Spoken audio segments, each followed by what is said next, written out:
An attacker advances against you, Nineveh.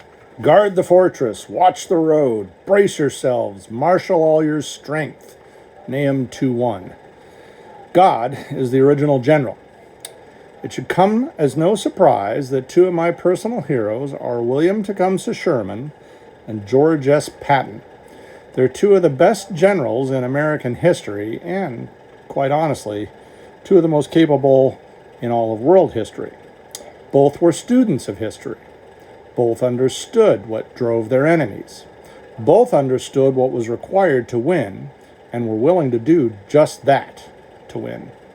Both were men who abhorred waste of life, but were fully willing to bring death and destruction on those who would make war on them.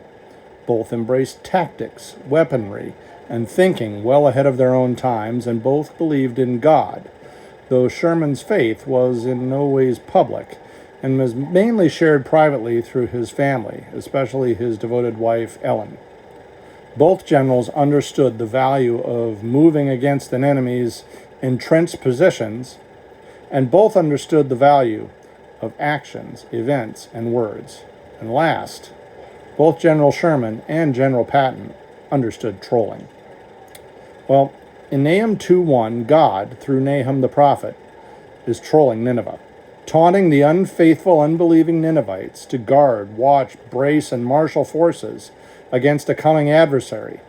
That coming adversary is the ultimate general, God, who is moving against the unbelieving works of Nineveh and Assyria.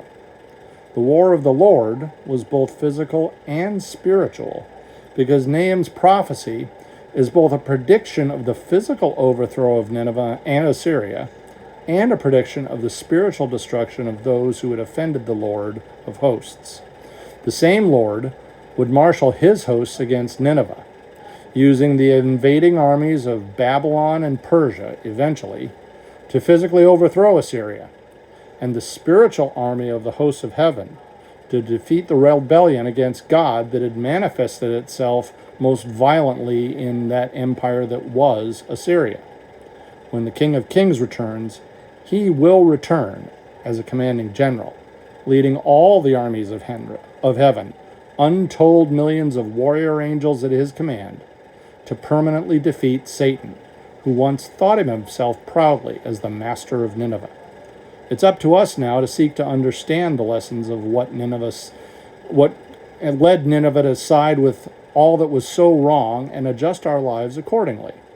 When General Jesus returns, he will command armies far more powerful than anything General Sherman or General Patton ever could have imagined. Jesus will command armies far more powerful and motivated than the ones that sacked and defeated Nineveh. General Jesus will return to bring full, final judgment on mankind for all the sins we've committed, including those in Nineveh, and Shiloh, and Atlanta, and Palermo, and all across 1940s Germany. It'll be more than just trolling or hard battle. It'll be the last battle, and General Jesus will win, because he's already won.